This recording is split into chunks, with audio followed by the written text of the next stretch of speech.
Assalamualaikum warahmatullahi wabarakatuh. Bismillahirrahmanirrahim. Binniyati liridha'illah wa lihusuli syafa'ati Rasulillah sallallahu alaihi wasallam. ولقضاء حوائجنا وحوائجكم من حوائج الدين والدنيا والآخرة ولفتوح قلوبنا ولفتوح قلوبكم وقلوبهم فتوح العارفين وفتوح العلماء العاملين والصالحين على ما نووا بسلفنا الصالحون وإلى حضرة النبي المصطفى سيدنا مولانا محمد صلى الله عليه وسلم وعلى آله وأصحابه أجمعين إلى حضرة سلطان العارفين سيدنا الشيخ عبد القادر الجيلاني رضي الله عنه وسيدنا الشيخ عبد الحسن الشاذلي رضي الله عنه إلى حضرة جميع مشايخنا الأحياء منهم والأموات خاصة حضرة وجيج علي زكي وجيج عبد الحميد وجيج العيسان وحج عمين وجيج عبد الكريم وجيج الملك الجنان وجيج خالص وجيج نووي وجيج عبد الكريم جميع مشايخ محضر البيوع إلى حضرة جميع مشايخنا في مؤسسة مطالع الهدى والأروانية مؤلف الكتب التي تعلمناها وعلمناها سيدنا الإمام محمد بن إدريس الشافعي وسيدي الشيخ أحمد بن حسين بن أحمد الأصبهاني إلى حضرة الشيخ الشافعي عبد الله محمد بن قاسم الشافعي وإلى حضرة جميع من أجلسنا من المشايخ والفقهاء وإلى حضرة المريد أمجد الحفيظ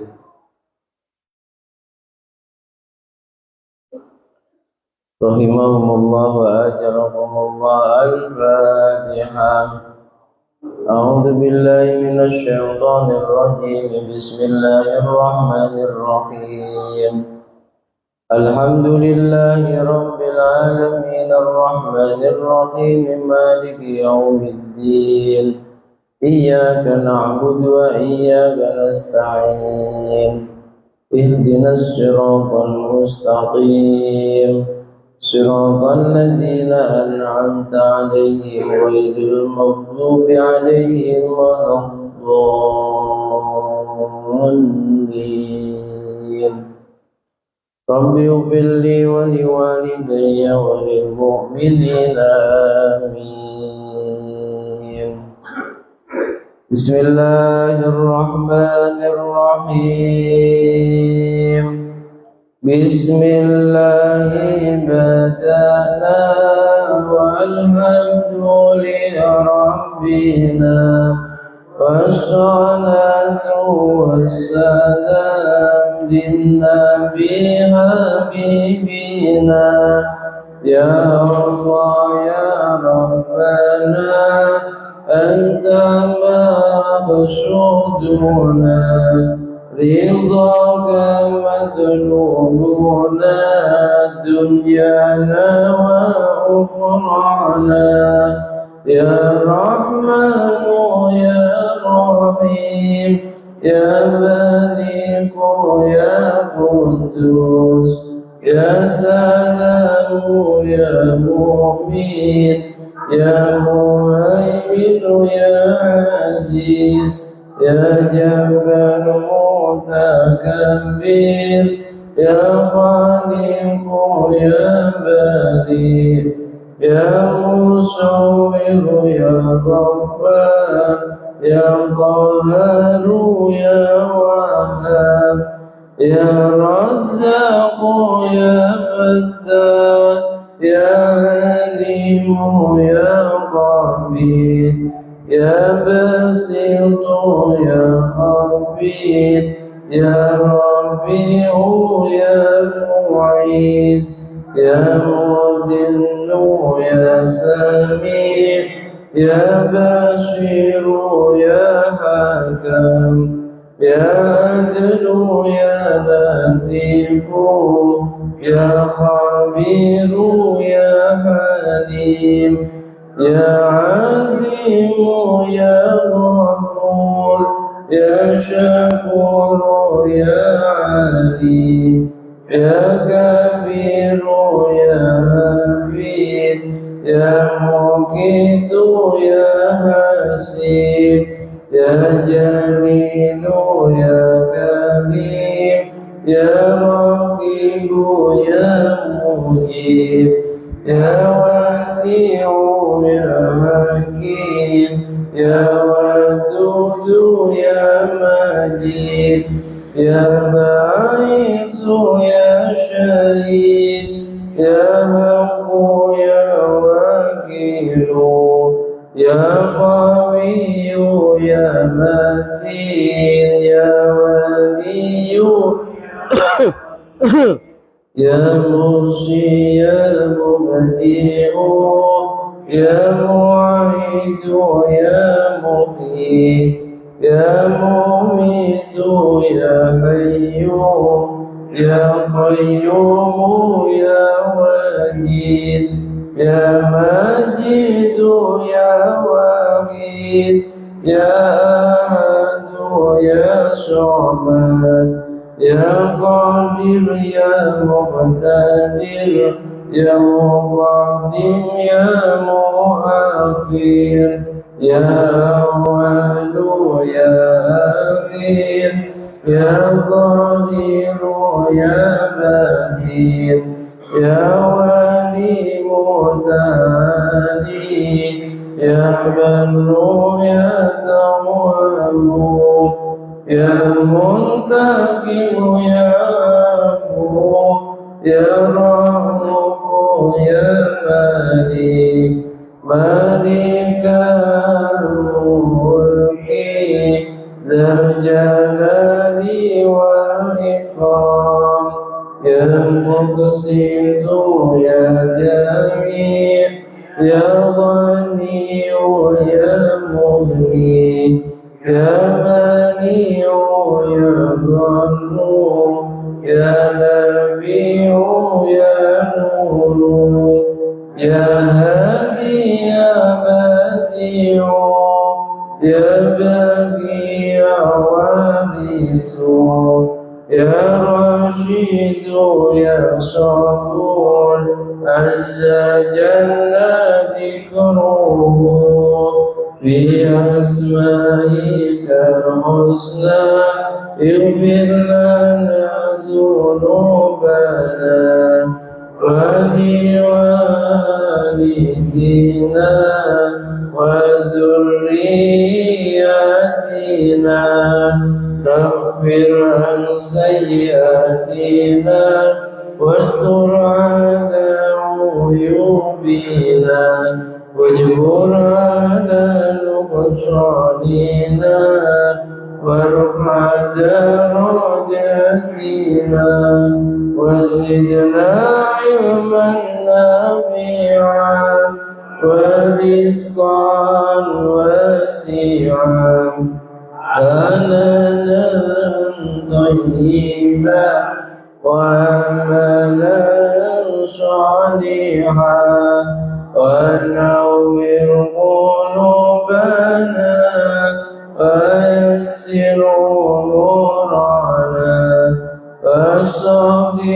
أجسادنا دائم حياتنا إلى الخير قربنا عن الشر بعدنا والقرب رجاؤنا آخرا للمنى بلغ مقاصدنا واقض حوائجنا والحمد لإلهنا الذي هدانا Sholli wa sallim ala Khalilur Rahman wa alihi wa sahbihi ila akhiriz zaman. Al-Fatihah. Alhamdulillah.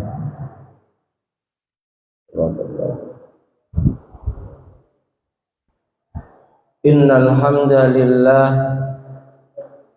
salatan wa salaman ala Rasulillah Sayyidina wa maulana Muhammad ibn Abdillah wa ala alihi wa ashabihi wa man nasarahu wa wala la hawla wa la quwwata illa billah.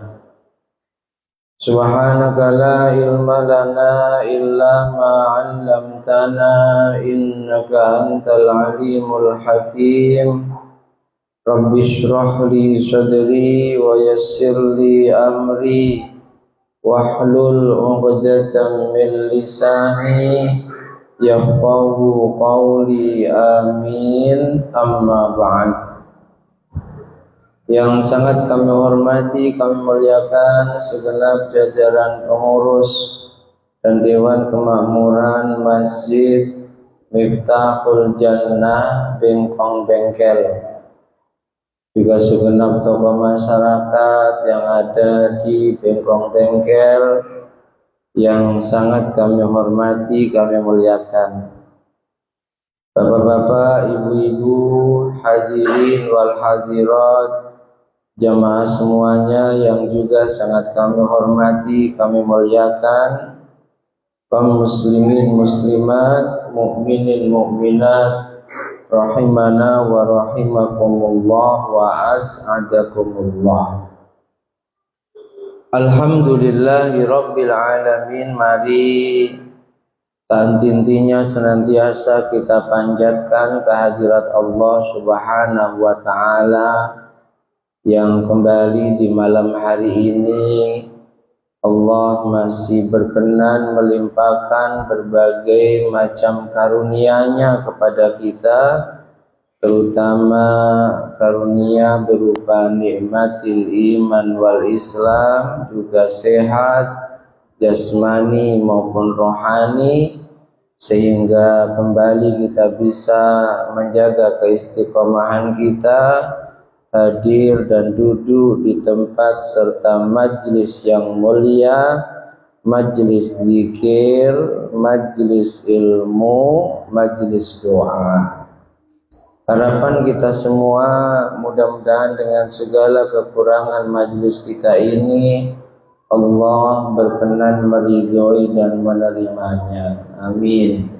Allah jadikan majlis kita ini majlis yang istiqamah, majlis yang membawa barokah, manfaat, juga maslahah fid din wad dunya hatta akhirah, majlis yang menjadi saksi kelak di hari kiamat bahwa sungguh kita menghidupkan sunnahnya Rasulullah, kita melaksanakan perintahnya Allah. Amin amin Allahumma.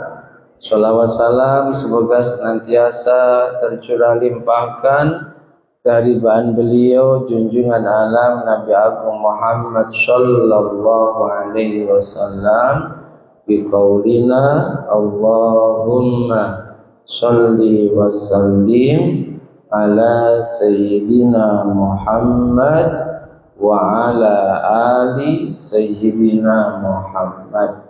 Semoga kita semua kelak di hari kiamat benar-benar diakui oleh Rasulullah sebagai umatnya dan mendapatkan syafaatnya. Amin amin Allahumma amin. Bapak Ibu hadirin wal hadirat, jamaah semuanya yang dirahmati Allah, mari kita lanjutkan kajian rutin kita, kitab Ghayatut Taqrib, karya beliau Syekh Abi Syuja Al-Imam Ahmad bin Husain bin Ahmad Al-Asfihani. Malam hari ini ada 3 pembahasan. Yang pertama tentang masalah menyamak kulit bangke. Yang kedua tentang masalah menggunakan bejana dari emas dan perak, dan jika waktu cukup tentang masalah bersiwak. Bismillahirrahmanirrahim. Qala al-muallif rahimahullahu ta'ala wa nafa'ana bihi wa bi ulumihi wa bi asrarihi fid dharaini amin. Faslun fi dzikri syai'in minal a'yanil mutanajjisah wa ma yatahuru minha biddibaq wa ma la yatahuru. Bab membahas tentang sesuatu yang terkena najis. Mutanajjis, bukan najis tapi terkena najis, harus dibedakan ya. Kalau najis itu kotoran, air kencing. Benda yang terkena najis namanya mutanajjis. Kalau sesuatu yang najis gak bisa disucikan, kotoran diolah seperti apapun ya tetap kotoran, najis, gak boleh lalu dimakan. Begitu juga air kencing. Beda dengan sesuatu yang aslinya suci terkena najis, bisa disucikan, bisa disucikan. Kopi tugu luwak, pernah dengar prosesnya ya? Mengapa tugu luwak itu ada yang harganya sampai mahal? Karena punya rasa yang luar biasa nikmatnya. Dan proses kopi tugu luwak yang rasanya sangat nikmat itu, biji kopi dimakan hewan yang namanya luwak. Lalu setelah keluar lewat jalan belakangnya dicuci, baru ditumbuk, diproses jadi kopi. Ini orang yang nggak paham, itu berarti kan najis. Bukan. Biji kopi suci, tapi karena dimakan luwak sehingga keluar lewat jalan belakangnya luwak, mutanajjis, terkena najis. Kalau barang itu terkena najis, maka bisa disucikan. Yang diproses jadi kopi bukan kotoran luwaknya, bukan, tapi kopi, biji kopi yang keluar lewat anus atau jalan belakangnya. Ini harus dibedakan ya. Jadi sesuatu itu najis gak bisa disucikan, dan sesuatu yang terkena najis itu bisa disucikan. Ada barang-barang yang terkena najis itu bisa disucikan dengan cara disamak. Ini yang paham, yang pernah kerja di pabrik sepatu, di pabrik tas yang bahannya dari kulit, entah kulit kambing, entah kulit kerbau, entah kulit sapi. Ketika disamak, yang tadinya itu najis akan bisa menjadi suci, tapi dengan barang yang sama meskipun disamak tidak bisa menjadi suci. Ini yang kita bahas. Wajuludul maitah, kulit bangke. Bangke itu apa sih? Ada yang bisa menjelaskan apa itu bangke? What is the meaning bangke? Ada yang bisa menjelaskan? Bangke itu apa? Hah? Ayo, yang bisa menjelaskan. Hewan yang mati tanpa disembelih. Kurang tepat, tapi sudah mendekati tepat. Ada yang bisa nambahkan? Bangke itu apa? Bu, Bu, ada orangnya nggak sih ini? Bangke itu apa? Ayo. Bangke adalah hewan yang mati tanpa disembelih. Ada tambahannya Pak Di, secara syar'i. Nah, harus ada tambahannya. Karena meskipun disembelih tapi nyembelihnya tidak syar'i, jadi bangke. Nyembelihnya tidak memenuhi syarat penyembelihan. Syarat penyembelihan itu minimal 2 urat besar yang disebut dengan hulkum dan mari, yang posisinya itu tumpuk-tumpuk. Hulkum itu jalan keluar masuknya makanan, mari itu jalan keluar masuknya nafas. Minimal 2 urat ini harus putus dengan sekali gorok. Nggak boleh ogrok lalu dilihat belum putus, digorok kedua, bangke jadinya. Disunnahkan membaca bismillah, sunnah. Meskipun dalam mazhab Hanafi wajib. Mazhab Syafi'i membaca bismillah itu hanya sunnah. Hewan yang matinya tidak disembelih dengan cara syar'i, bisa jadi dia disembelih tapi tidak memenuhi syarat penyembelihannya, atau matinya jatuh dari pohon, matinya ketabrak mobil, ketabrak motor, matinya dipukul oleh orang sakti. Ya, saya punya kawan kondangan kelewati iring-iringan kerbau. Iring-iringan kerbau, entah kaget karena apa, saat kawan saya naik sepeda motor bersama istrinya agak kenceng, kerbau ini langsung belok kanan dengan cepat sampai jatuh kerbaunya itu. Akhirnya nggak jadi kondangan, kotor semua pakaiannya, tapi nggak sampai mati. Hewan yang mati karena usia atau sakit lalu tidak disembelih dengan cara syar'i, mati karena jatuh, mati karena tertabrak, ini namanya bangke. Kalau statusnya bangke, kulitnya, bulunya, bahkan semua tubuhnya hukumnya najis. Beda kalau hewan itu disembelihnya dengan cara syar'i, enggak najis. Nyembelih korban, enggak najis kulitnya. Entah itu kambing atau kerbau atau sapi. Ketika disembelih dengan cara syar'i, kulitnya, bulunya, hukumnya tidak najis. Anggota tubuh hewan juga hukumnya najis ketika lepas dari tubuhnya dan hewan itu masih hidup.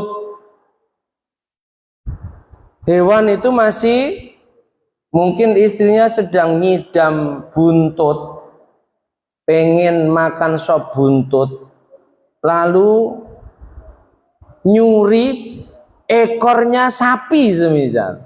Nah itu ketika dipotong, sementara sapinya masih hidup, menjadi najis. Anggota tubuh hewan yang terlepas dari tubuhnya dan hewan itu masih hidup, hukumnya najis. Apalagi contohnya? Apalagi? Yang suka sama kucing, yang suka sama kucing. Saya punya jamaah itu punya kucing belasan. Untuk nafkahi kucing itu cerita pernah sampai minimal 3 juta per bulan. La ilaha illallah.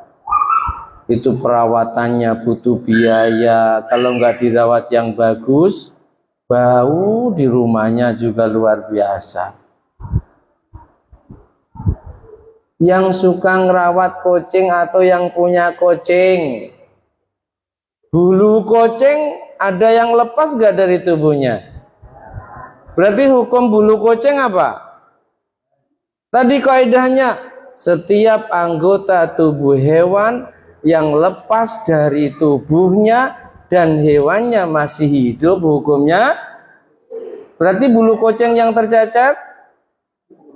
Loh, kaidahnya setiap anggota tubuh hewan yang terlepas dari tubuhnya dan hewannya masih hidup, hukumnya,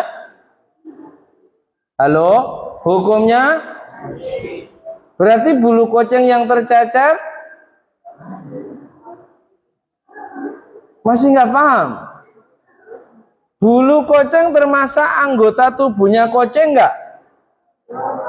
Terlepas dari tubuh kucing enggak? Kucingnya jauh urip wis mati. Berarti bulu kucing, kenapa kok kayak nggak berani jawab najis?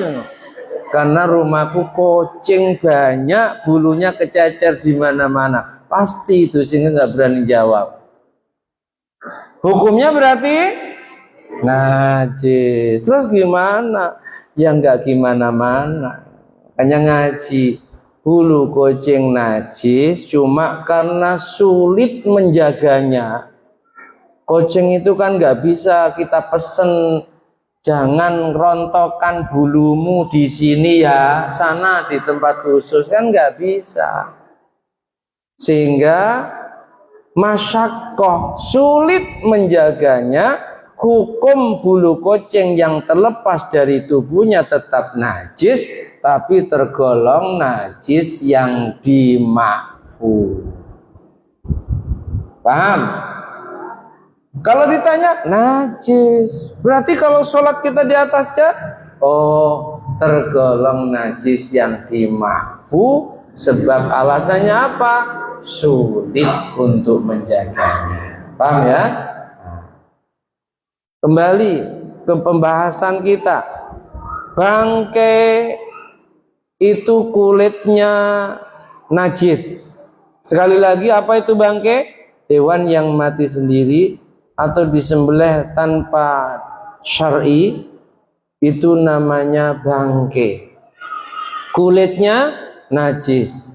Tapi kulit bangkai ini bisa menjadi suci dengan cara disamak.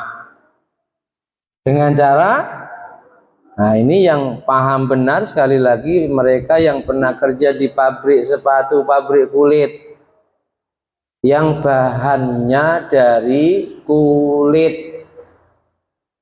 Datang berton-ton kulit, itu dibersihkan dulu. Membersihkannya dengan apa? Dengan sesuatu yang kasar. Meskipun sesuatu yang kasar itu najis, yang sering digunakan untuk menyamak kulit hewan, itu mohon maaf, kotoran burung merpati. Itu sifatnya kasar, kesep untuk menghilangkan sisa-sisa daging, sisa-sisa darah yang ada di kulit hewan. Itu cepat. Pakai apa? Kotoran burung merpati. Ketika sudah disamak dengan sesuatu yang kasar, yang benar-benar keset, bisa menghilangkan najis-najisnya, darah-darah, sisa-sisa daging yang ada di kulit, setelah proses penyamakan dengan cara seperti itu, bangkai, kulitnya bangkai yang tadi najis menjadi suci. Paham? Baik itu bangkainya hewan yang makulul lahmi. Kebo mati jatuh, kambing mati tertabrak motor, belum sempat disembelih secara syar'i.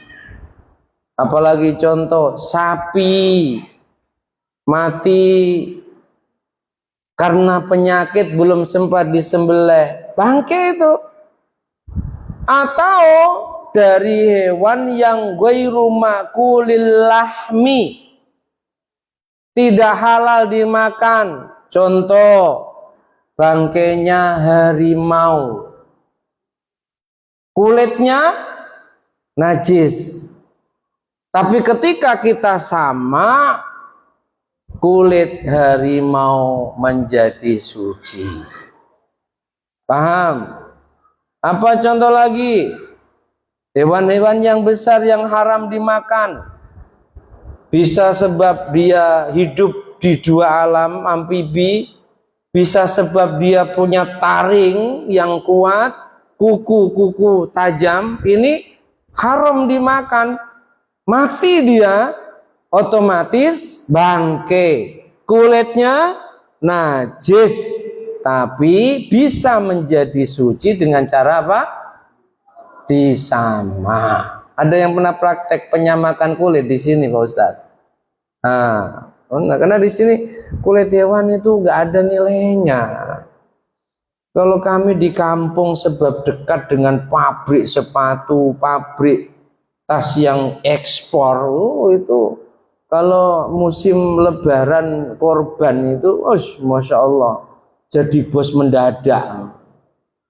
Sebab apa? Kita termasuk pengepul dulu kulit hewan korban. Jadi H-3 kita sudah menghubungi masjid-masjid. Nanti kulitnya jual ke saya ya. Saya sudah kerjasama dengan pabrik kulit itu. Beda kecamatan, paling perjalanan 20 menit nyampe. Oh, itu jadi uang semua. Nah, di sini dibuang-buang. Ya, kulit gak ada yang mau. Masaknya pun juga sulit. Sebab apa? Tidak ada pabrik sepatu, pabrik tas yang ekspor. Di tempat kami ada.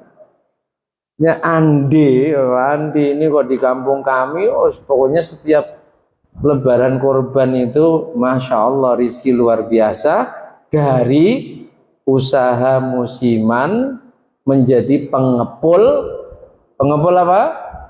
Kulit hewan korban. Nah di sini nggak ada artinya dikasihkan ke orang, kadang pada nggak mau. Ya, sebab itu tadi. Mau dijual kemana? Nggak ada yang mau beli. Paham ya?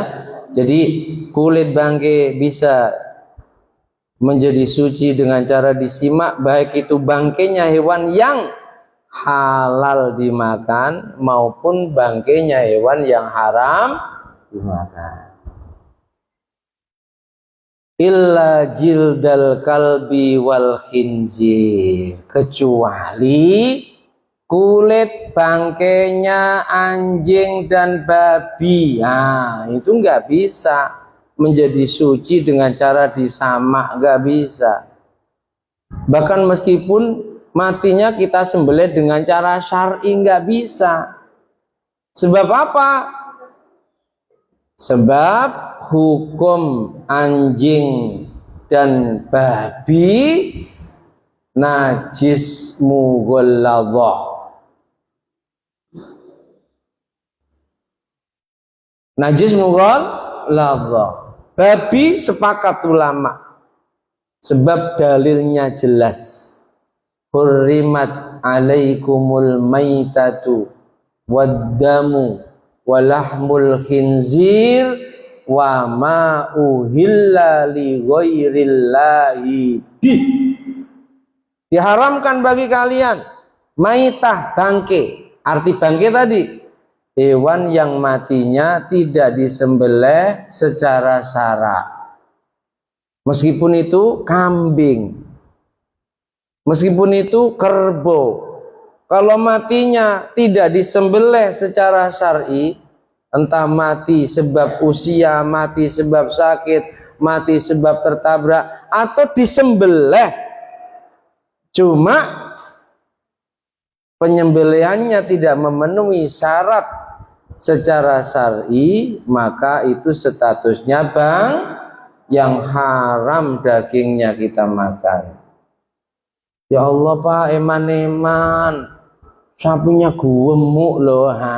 Makanya kalau semisal kalau kita melihat sapi tertabrak mobil kejet-kejet, tahu kejet-kejet? Apa itu kejet-kejet?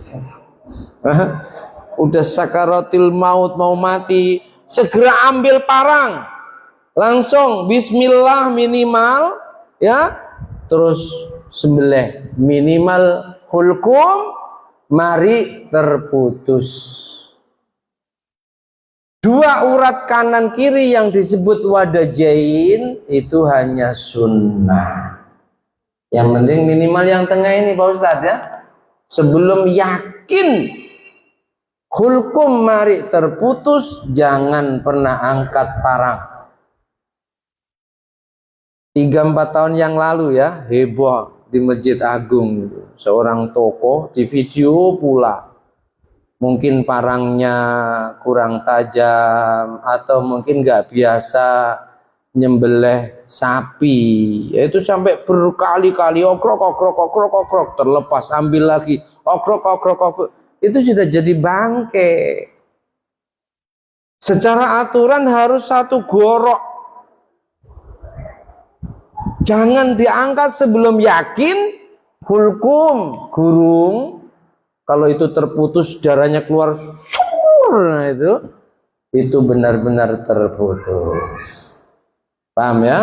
Makanya nyembelih ini ya harus benar-benar orang yang paham tentang aturan nyembelih secara syariat.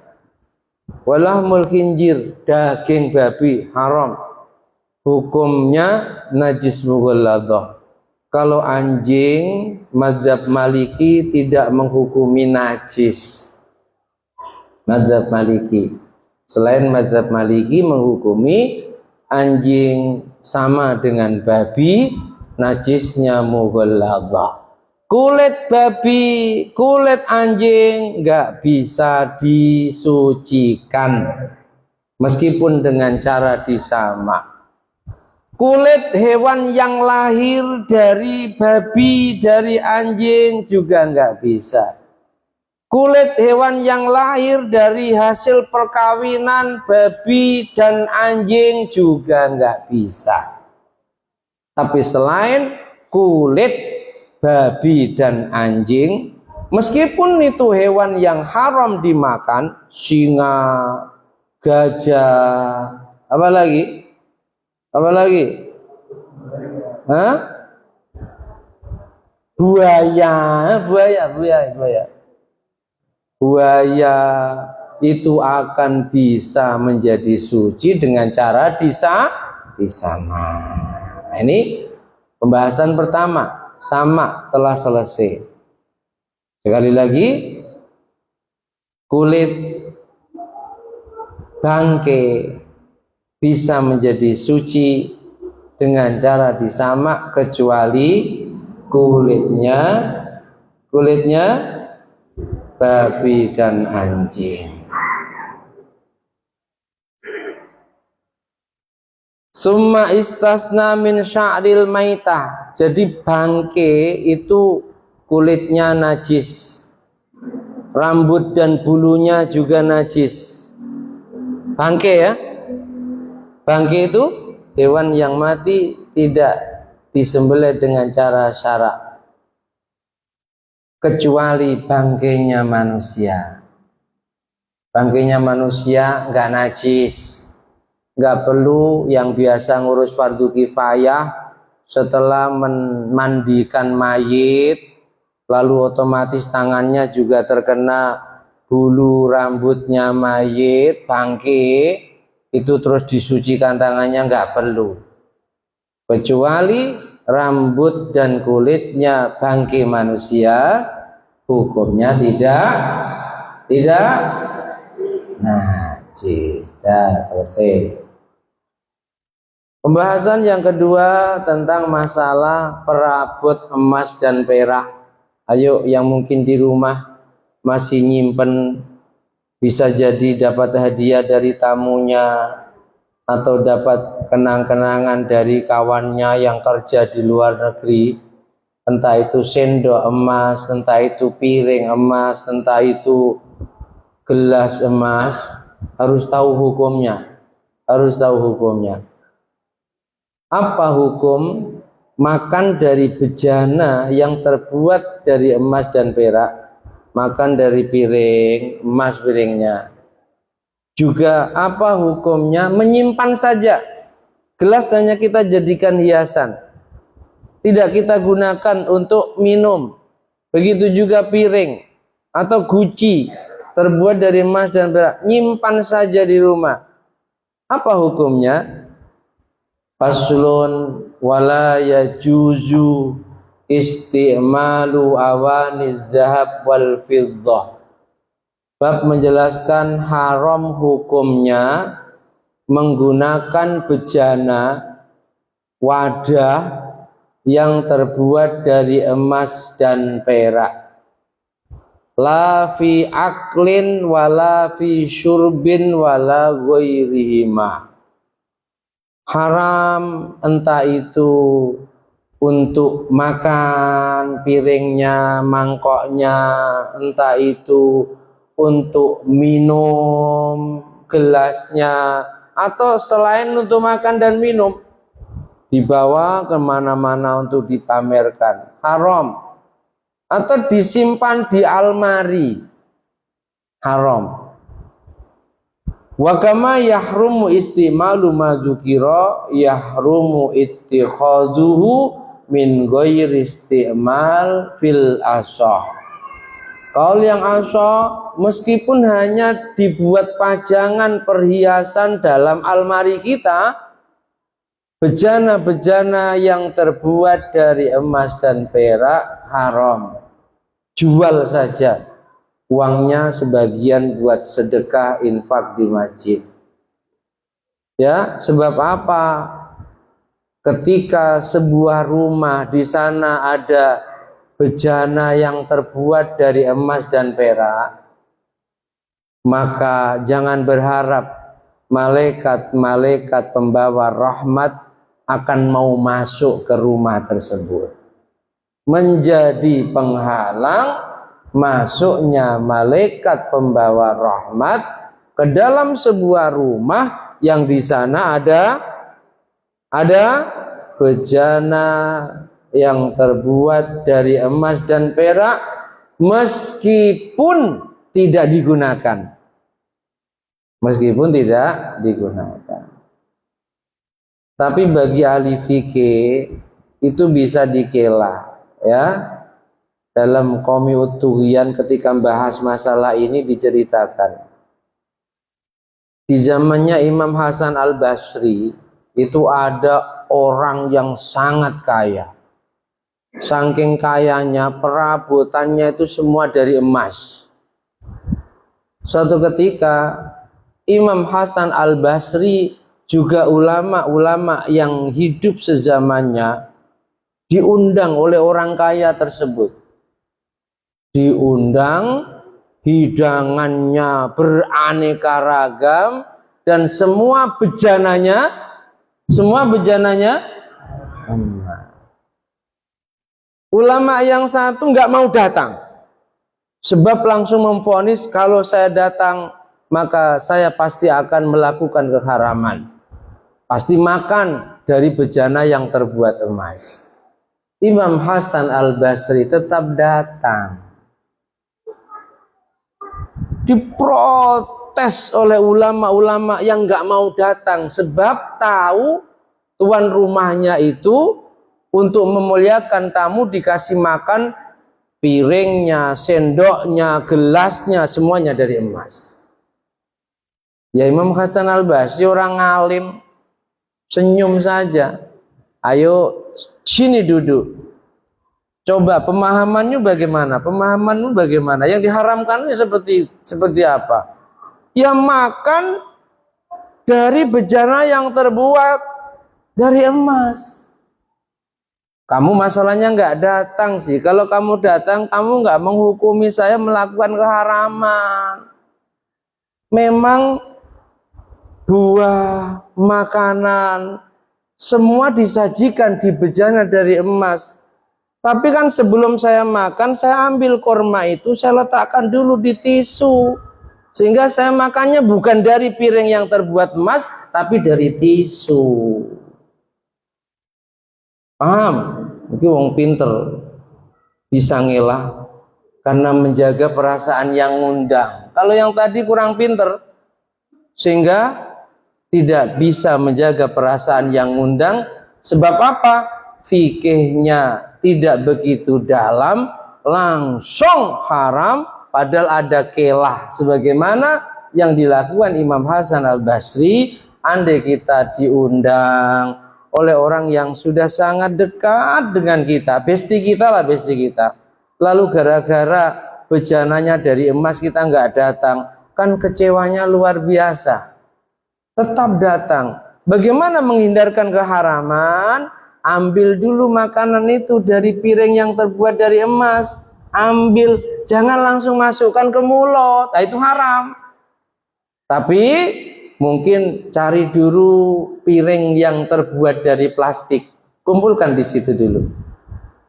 Berarti setelah kumpul di situ, kita makannya bukan dari piring emas, tapi dari piring plastik, meskipun disediakan di bejana-bejana yang dari emas.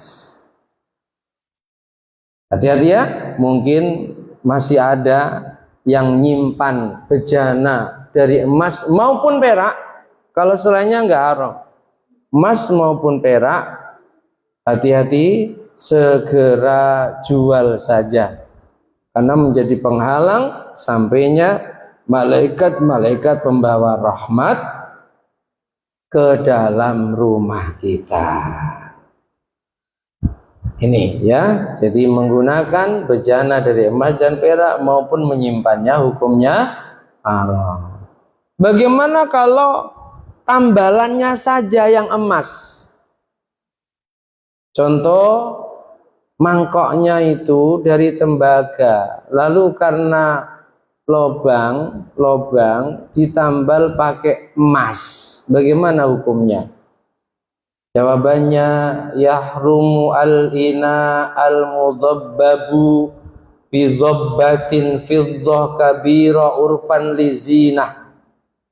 Kalau ada bejana yang tidak terbuat dari emas dan perak, lalu ditambal dengan tambalan emas maupun perak, dan menurut adat tambalannya itu besar dengan tujuan untuk menghiasi bejana itu dengan tambalan emas, hukumnya juga haram. Koyo kakean duit itu ya, Masya Allah ya, tapi ya seperti itu. Ada orang yang memang diwujudunya ya, masalah dunia dikasih luar biasa oleh Allah, dan bisa jadi Allah pun anugerahkan seperti itu kepada kita, sehingga kita perlu tahu hukumnya. Ini Bapak Ibu, ternyata sudah 45 menit lebih, yang rencana pembahasan 3 bab, yang kita bahas 2 bab. Satu masalah apa? Masalah kulit bangkai bisa suci dengan cara disamak kecuali bangkainya anjing dan babi. Yang kedua masalah haramnya menggunakan bejana yang terbuat dari emas dan perak, juga menyimpan bejana yang terbuat dari emas dan perak. Mudah-mudahan bisa dipahami dengan benar. Amin. Menjadi ilmu yang diridhoi oleh Allah, manfaat barokah untuk agama dunia dan akhirat kita. Amin amin Allahumma amin. Babus siwak, bab berikutnya tentang masalah bersiwak. Kita lanjutkan. pada pertemuan berikutnya. Wallahu a'lam bishawab. Al-Fatihah.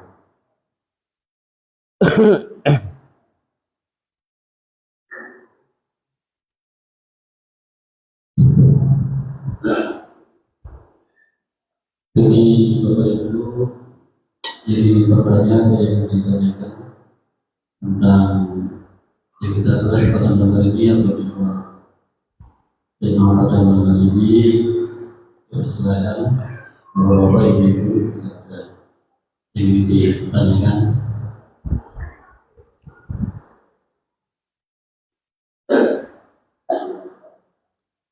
Ya. Assalamualaikum warahmatullahi wabarakatuh. Terima kasih banyak kepada Kiai yang telah menyampaikan seputar fikih. Yang pertama masalah bangkai, yang kedua masalah barang emas.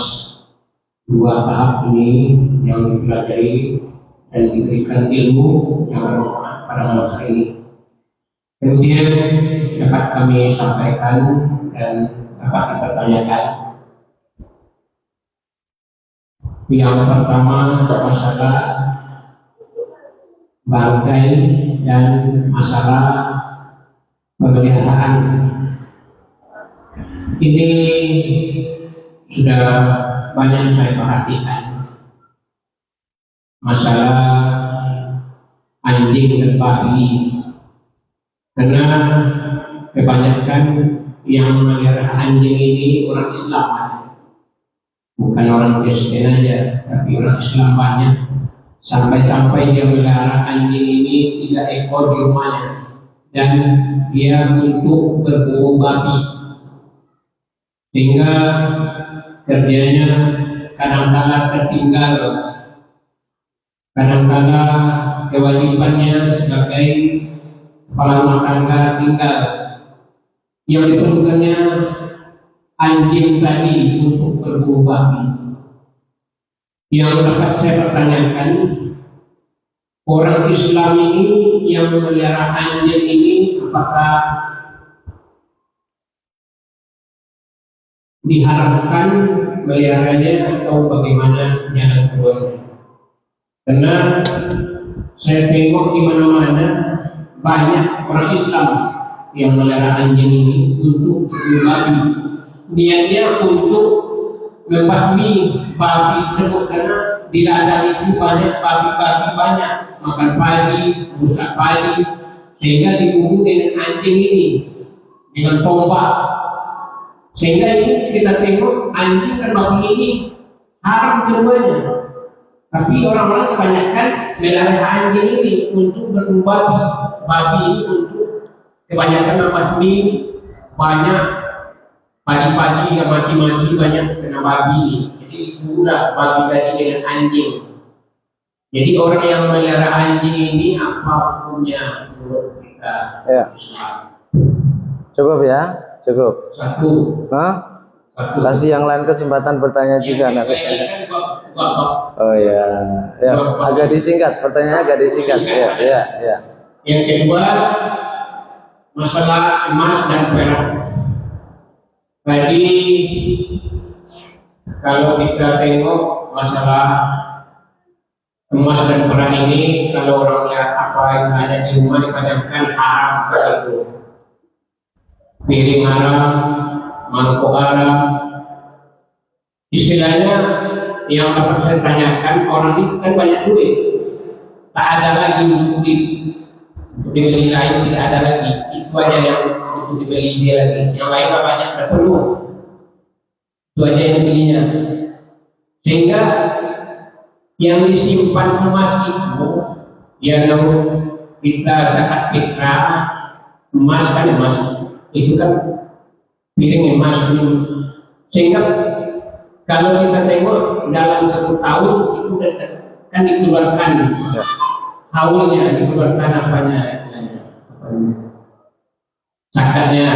Nah, jadi apakah boleh disimpan emas dan perak tadi dalam 1 tahun dikeluarkan nanti? Ya bukan untuk dimakan, enggak. cuma disimpan aja, Ya. simpan 1 tahun nanti dikeluarkan zakatnya. Cukup ya. Nah, cukup sekian, terima kasih. Assalamualaikum warahmatullahi wabarakatuh. Bagaimana hukum memelihara anjing? Hukum anjing terjadi perbedaan pendapat di antara ulama. Dalam madzhab Hanafi, Syafi'i, Hambali menghukumi anjing najis, najisnya najis berat, najis mughalladhah, yang cara mensucikannya dibasuh dengan air mutlak, suci mensucikan 7 kali, salah satunya dicampur dengan debu yang suci. Mazhab Maliki tidak menghukumi najis. Kawan-kawan yang kuliah di Al-Azhar, banyak dosen-dosen di Al-Azhar itu kalau pergi ngajar bawa anjing. Padahal ini seorang syekh. Mengapa? Sebab dosen-dosen ini, syekh-syekh ini mengikuti mazhab Maliki. Mengapa mazhab Maliki tidak menghukumi anjing itu najis? Sebab kalau mau jujur, dalil tentang kenajisan anjing itu kan Nabi hanya berpesan begini.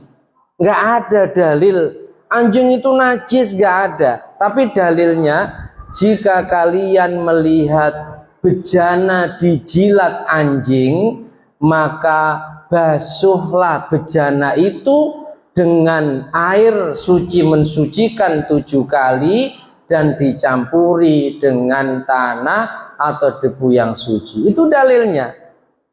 3 mazhab memahami ini, oh berarti sama dengan babi. Karena babi pun najisnya cara mensucikannya seperti itu. Sehingga mazhab Hanafi, Syafi'i, Hambali menghukumi najis sebagaimana najisnya babi. Imam Malik dan ulama-ulama mazhab Maliki, oh nggak bisa. Itu kan Nabi hanya memerintahkan kalau ada bejana dijilat anjing, basuhlah bejana itu dengan 7 kali basuhan, 1 kalinya campur dengan debu. Sehingga nggak bisa kita simpulkan lalu anjing itu najis. Andai najis itu hanya mulut dan sekitarnya. Sehingga sebagian menghukumi tidak semua tubuh anjing itu najis, tapi yang najis hanya mulut dan sekitarnya. Yang selalu basah juga ketika tubuh anjing itu basah. Kalau kita kering, tubuhnya kering, nyentuh nggak apa-apa. Kalau kita basah, tubuh anjing kering, nyentuh apa-apa. Begitu juga sebaliknya, tubuh anjing basah, kulit kita kering, nyentuh apa-apa. Kalau kering nggak masalah. Kalau yang disentuh mulutnya otomatis basah. Sehingga bagaimana hukum memelihara anjing, terlebih dengan niat untuk berburu babi yang selalu mengganggu tanaman kita. Kalau ikut mazhab selain Maliki, ya otomatis gak boleh. Tapi kalau ngikuti mazhab Maliki nggak masalah. Nanti ngajinya sabar ya. Nanti ada bab membahas tentang masalah istiyat, masalah berburu, dan juga membahas tentang hewan yang mati sebab digigit hewan yang kita latih untuk memburu, itu bagaimana hukumnya. Dan di sana dijelaskan anjing. Karena dari sekian hewan yang pinter dan cepat paham ketika dididik itu anjing. Sehingga polisi baik di Indonesia maupun di seluruh dunia, hewan pelacaknya nggak ada yang pakai kambing, nggak ada. Nggak ada yang pakai hewan selain anjing, nggak ada. Karena anjing itu punya kelebihan. Di antara penciumannya yang luar biasa, yang tidak dimiliki oleh hewan lain yang ketika dilatih, pokoknya kalau bau zat-zat seperti ini kamu harus gonggong semisal, sehingga untuk mendeteksi bahwa si fulan bawa narkoba atau tidak, itu anjing. Paham ya? Jadi kalau mengikuti 3 madzhab ya memang tidak diperbolehkan, sebab anjing itu hukumnya najis. Meskipun demikian, tidak kok serta-merta memelihara anjing itu hukumnya haram. Terlebih kalau ada tujuan itu tadi. Nah, masalah kenajisannya kembali kepada perbedaan pendapat di antara ulama tadi, ya. Nanti kita sampai pada bab al-istiyad, masalah berburu. Juga pembahasan hewan itu ada yang bisa kudiro alaihi, kita kuasai, ada yang lam yukdar alaihi, nggak bisa kita kuasai. Burung terbang nggak bisa kita kuasai, nggak bisa lalu kita sembelih sebagaimana kambing yang bisa kita kuasai. Sekarang kalau kita pakai ketapel atau pakai tembak atau pakai panah, lalu dia juga mati sebab panah itu, bagaimana hukum dagingnya? Nah, itu ada pembahasan. Sabar ngajinya, ya. Baru 4 pertemuan. Ya, tapi nggak apa-apa, pertanyaan untuk menyemangati kita. Kemudian yang kedua, masalah apa tadi? Emas. Yang wajib dizakati emas yang disimpan. Emas yang dijadikan perhiasan tidak wajib dizakati. Ada orang punya gelas, piring, ditaruh di lemari, itu niatnya jadi perhiasan apa disimpan? Perhiasan, gak wajib dizakati. Gelang, kalung, keroncongnya ibu-ibu yang selalu dipakai gak wajib dizakati. Tapi jangan coba-coba ngelah hukum. Sebenarnya karena terlalu banyak itu simpanannya. Nanti sudah akhir tahun dia pakai semua. Tujuannya agar tidak kena zakat. Orang-orang seperti ini nanti masuk nerakanya dimasukkan tong dulu, baru digelindingkan ke neraka. Protes ke malaikat, apa salahku? Saya kan nggak punya salah. Mengapa kok kamu masukkan aku dalam neraka? Malaikat jawabnya, aku masukkan tong. Aku masukkan tong, bukan masukkan kamu. Siapa suruh kamu berada di dalam tong? Nah, ini untuk orang yang suka ngelah. Orang yang suka tabungannya di atas nisab 100 juta 1 tahun, agar tidak kena zakat. Nanti sebelum akhir tahun diambil separuh, tinggal 50 juta buat beli motor, buat beli HP dan seterusnya. Hanya tujuannya ngelah agar tidak kena zakat. Memang secara syariat nggak kena zakat. Secara syariat nggak kena zakat, tapi itu tujuannya untuk ngelah hukumnya Allah.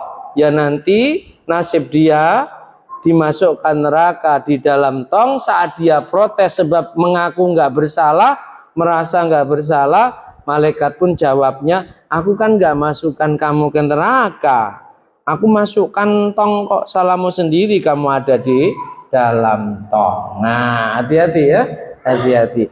Jadi emas yang wajib dizakati emas yang disimpan.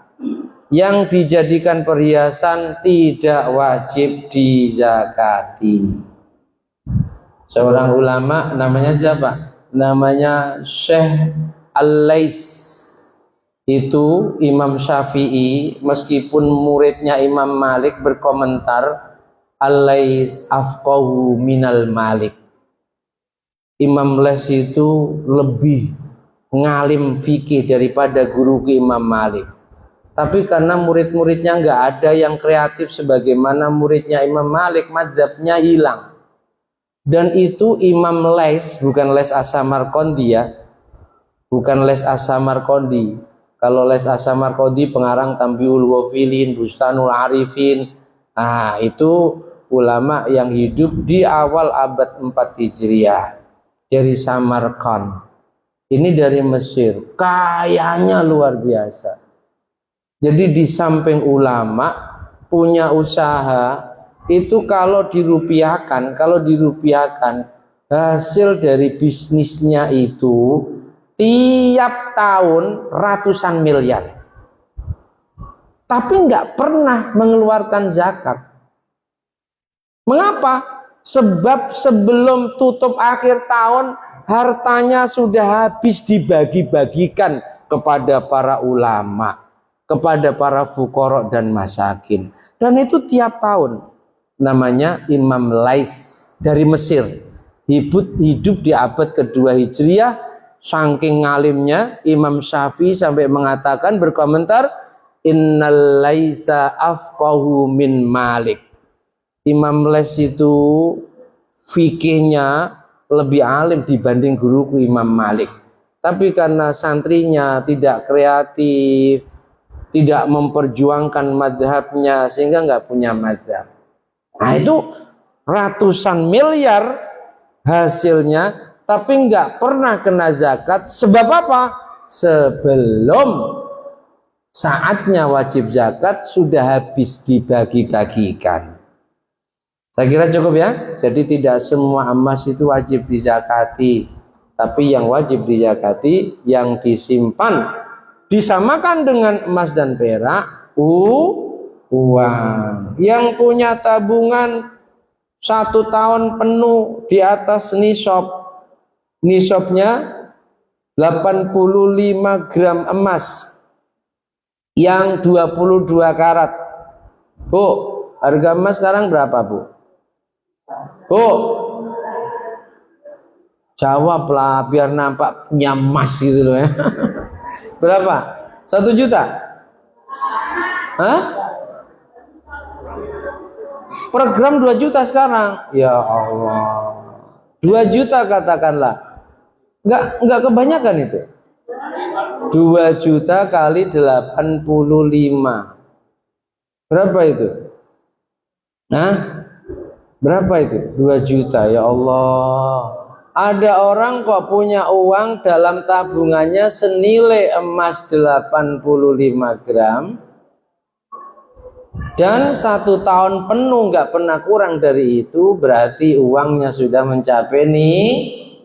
Kalau sudah mencapai nisab, wajib diambil 2,5% sebagai zakatnya. Saya kira itu ya, Pak Ustadz ya. Cukup? Cukup? Ada? Oh ya, ayo. Satu lagi terakhir, yang terakhir ya. Assalamualaikum warahmatullahi wabarakatuh. Saya menanyakan, kenapa itu bujana itu dijatuhkan karena menjadi haram kayak gitu? Kenapa? Alasannya apa? Dan selanjutnya keduanya, seandainya si ibu-ibu lah, karena kan ibu pakai cincin emas banyak, ini kan banyak ini, 5 penuh lah, mungkin dia berkaya aja itu, dan dia makan memakai tangan yang ada emasnya itu, gimana dengan doang itu? Karena tadi kan yang diambil dari bejana kalau isu menjadi tidak halal. Jadi gimana dengan? Ya. Terima kasih Pak. Ya.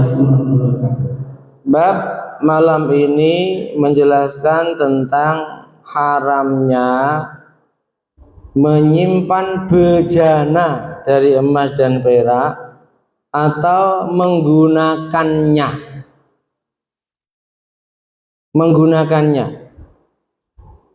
Cincin itu bejana apa perhiasan?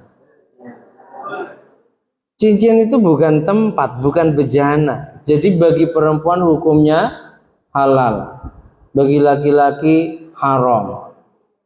Kalau ditanya mengapa kok diharamkan, sebab ada nas yang mengharamkannya. Terkadang nas itu langsung dikasih alasan, terkadang tidak.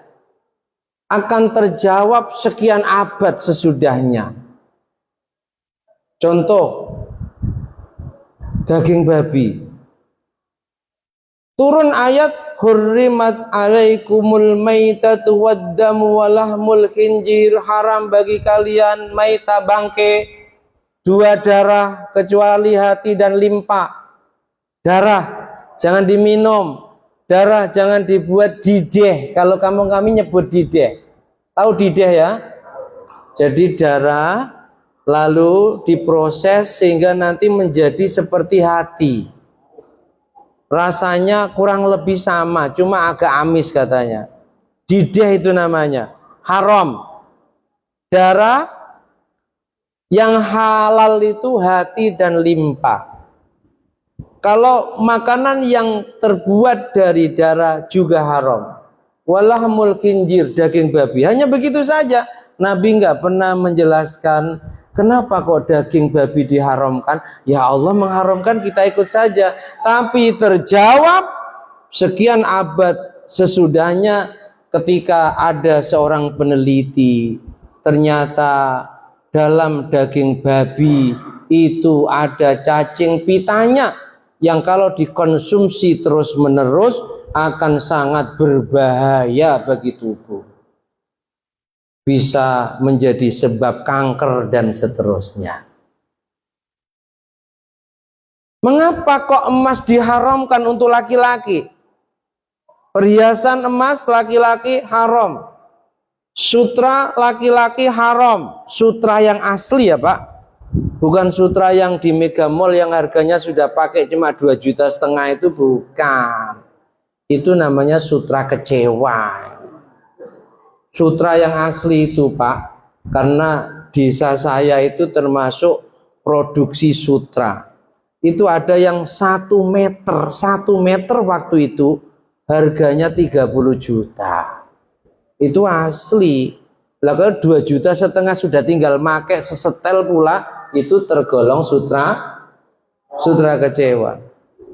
Mengapa kok laki-laki diharamkan emas? Dulu Nabi nggak jelaskan penyebabnya. Tapi terjawab sekian abad sesudahnya ketika ada penelitian ternyata emas itu mengandung merkuri yang itu kalau dipakai terus-menerus akan sangat berbahaya juga bagi tubuh, kecuali kalau tubuh ini mengeluarkan kotoran-kotoran dari merkuri. Kodrat perempuan itu tiap bulan lewat darah haidnya mengeluarkan racun yang dari merkuri. Sementara laki-laki enggak mengeluarkan darah haid. Dulu ketika Nabi mengharamkan laki-laki haram pakai perhiasan emas, itu hanya Nabi katakan kalau kalian tetap pakai emas dan juga sutra di dunia ini, maka kelak di akhirat kamu tidak akan bisa pakai emas dan sutra. Artinya nggak bisa masuk surga. Sebab adanya sutra dan berbagai macam perhiasan emas, intan, mutiara itu di surga. Ternyata ada peneliti yang hasil penelitiannya dalam emas ada zat yang namanya merkuri, itu sangat berbahaya bagi tubuh kalau terus-terusan dipakai, kecuali ketika tubuh itu secara alami mengeluarkan, mendetok kotoran-kotoran yang dihasilkan dari merkuri, sehingga perempuan dibolehkan. Sebab otomatis kodrat perempuan ini akan melakukan detok. Apa detok itu ya? Pengeluaran kotoran radikal bebas racun diantaranya yang disebabkan dari merkuri lewat darah haidnya. Nah, laki-laki nggak ada ya? Nggak ada ceritanya laki-laki mengeluarkan darah haid, nggak ada. Paham ya? Jadi terkadang larangan dalam syariat dijelaskan secara detail apa sebabnya. Terkadang pokoknya ini haram dari Allah, cukup. Dan itu nanti akan terjawab sekian abad kemudian. Gitu ya? Saya kira cukup. Al-Fatihah.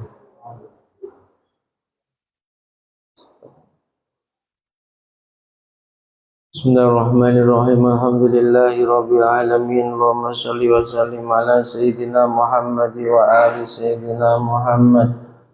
Ij'al ya Allah jam'ana hadza jam'an marhuma waj'al tafarruqana min ba'di tafarruqan ma'suma. Allahumma anfa'na ma 'allamtana wa 'allimna ma yanfa'una zidna ilman nafi'a wa amalan shalihan. اللهم اجعلنا من أهل الاستقامة اللهم اجعلنا من أهل الاستقامة وارزقنا حسن الخاتمة اللهم بارك لنا في رجب وشعبان بلغنا رمضان وسع علينا رزقنا يا الله وعذب علينا خلقك برحمتك يا أرحم الراحمين ربنا تقبل منا إنك أنت السميع العليم وصلى الله على سيدنا محمد وآله وصحبه وسلم والحمد لله رب العالمين. بسم الله الرحمن الرحيم. والعصر إن الإنسان لفي خسر إلا الذين آمنوا وعملوا الصالحات وتواصوا بالحق وتواصوا بالصبر. سبحانك اللهم وبحمدك أشهد أن لا إله إلا أنت أستغفرك وأتوب إليك. سبحان الله وبحمده عدد خلقي ورضا نفسي وزنة عرشي ومداد كلماته. سبحان الله والحمد لله ولا إله إلا الله والله أكبر ولا حول ولا قوة إلا بالله العلي العظيم. عدد ما علم الله وزنة ما علم الله وملء ما علم الله. Ada kurang dan lebihnya mohon maaf. Akhirul kalam wal-'afwu minkum. Assalamualaikum warahmatullahi wabarakatuh. Sallu ala Nabi Muhammad. Sallallahu ala Muhammad. Sallallahu alaihi wasallam. Sallallahu ala Muhammad. Sallallahu alaihi wasallam. Ya Nabi salam alaika, Ya Rasul salam alaika, Ya Habib salam alaika. Salawatullah alaika. Sallallahu ala Muhammad. Sallallahu alaihi wasallam. Sallallahu ala Muhammad. Sallallahu alaihi wasallam. Salli wa sallim wa barik alaihi.